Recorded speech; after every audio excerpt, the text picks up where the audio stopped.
একটা ছবি যদি দেখাই আপনার এবং সোহাগ ভাই, আপনারা একটা পিকআপে করে যাচ্ছেন। আপনার তো অনেক ভালো গাড়ি আছে, তো ভালো গাড়ি থাকতেও আপনি কেন আবার কেন ট্রাকে উঠলাম? এটা কোনো হ্যাঁ, এটা কোনো ফটো সেশন কিনা, এটা তো আরেকটা ব্যাপার না। ঠিক আছে, আমি এটা সাধারণ মানুষ আর কি, এটা অনেকে অ্যাপ্রিশিয়েট করছেন আলহামদুলিল্লাহ। আমি আপনাকে একটু খুলে বলি এটা ঘটনাটা কি। ঘটনাটা হলো যে ঢাকা থেকে আমরা ট্রাকে করে গেছি, ব্যাপারটা সেরকম না। ঢাকা থেকে আমার নিজের গাড়িতে আমরা গিয়েছি। ঢাকা থেকে চৌমুহানে যাওয়ার পর আমাদের পরবর্তী গন্তব্য ছিল লক্ষ্মীপুরের রামগতি, লক্ষ্মীপুর সদর এর কিছু কিছু জায়গা আমরা ত্রাণ বিতরণ করতে যাব এবং বন্যার্থ পরিস্থিতি দেখতে যাব। তো আমাদেরকে স্থানীয়রা জানালেন যে ওই রোডটাতে গাড়ি যাওয়ার মতো পরিস্থিতি নাই। তখন আমরা এই যে ট্রাকটা দেখতে পাচ্ছেন, এই ট্রাকে আমরা নোয়াখালী কিছু জায়গায় মালামাল দেওয়ার পর এই ট্রাকটাই সারাদিনের জন্য যদি রিজার্ভ করা আছে, মালামাল এখানে দেওয়া শেষ হয়েছে, এটা নিয়ে আমরা রওনা হয়েছি। বিকজ ওই রাস্তা ছোটো গাড়ি যাওয়া সম্ভব না।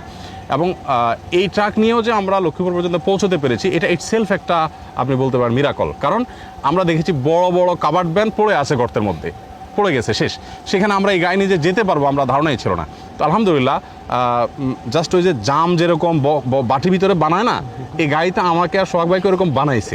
আমি সোহাগ ভাইকে জিজ্ঞেস করলাম, আপনার লাইফে আপনার ম্যাথ অলিম্পিয়াড করতে গিয়ে সারা দেশ ঘুরেছেন, সারা ওয়ার্ল্ড বিভিন্ন দেশ ঘুরেছেন, আপনার জীবনে এর চাইতে মানে জার্নিতে চেয়ে ব্যাড এক্সপিরিয়েন্স আর কি আছে? উনি বললেন না, এটাই ফার্স্ট, মানে এর চাইতে কম্পেয়ারেবল আর কোনোটা নাই, এত বেশি কষ্ট আসলে হয়েছে। তো ট্রাকে যে আমরা গিয়েছি স্বাদে বা শখ করে, ব্যাপারটা সেরকম না। ওই রোডটাতে আসলে ট্রাকে যাওয়া ছাড়া আর কোনো বিকল্প ছিল না, যার কারণে গিয়েছি। আর আসলে ট্রাকে আমরা যেতে পারছি এই তো বেশি।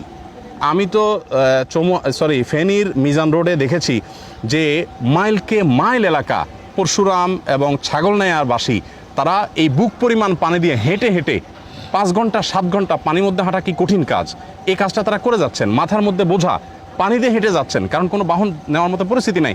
না বোট চলবে, না নৌকা রিক্সা চলবে বা গাড়ি চলবে, কারণ কিছু জায়গায় পানি একেবারে নাই, কিছু জায়গায় অথই পানি, কিছুই চলার ব্যবস্থা নেই। তো তাদের তুলনায় আমরা তো ট্রাকে করে গিয়েছি, এটা তো আশ্চর্য আর কিছু নেই। পরিবহন সংকট আসলে সাময়িক।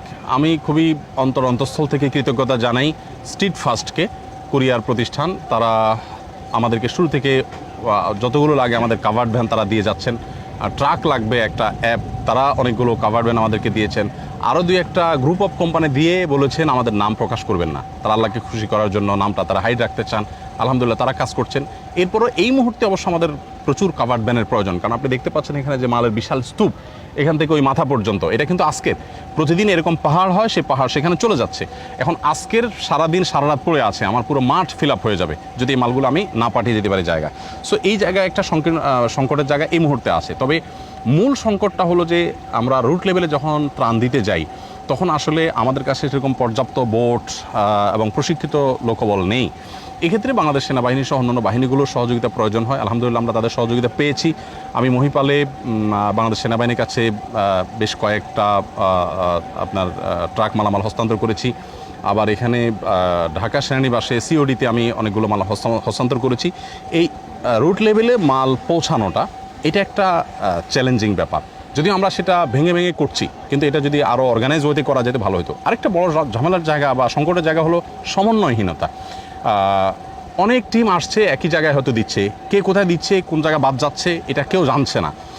এইটার জন্য অবশ্য আমরা কাউকে ব্লেম না করে আমরা ব্লেমটা নিজের উপর নিচ্ছি। যে আসন্না ফাউন্ডেশন যেই স্কেলে কাজ করে, এটা আসন্না ফাউন্ডেশন এর উচিত এটা আঞ্জাম দেওয়া। আমরা সেই জায়গা থেকে বাংলাদেশ সরকার যদি এরকম কোনো উদ্যোগ নেয় তো আলহামদুলিল্লাহ, কিন্তু আমরা আমাদের জায়গা থেকে চেষ্টা করছি যে আমরা সামনের যে কোনো দুর্যোগে আমরা সমন্বয়কের ভূমিকায় যাব।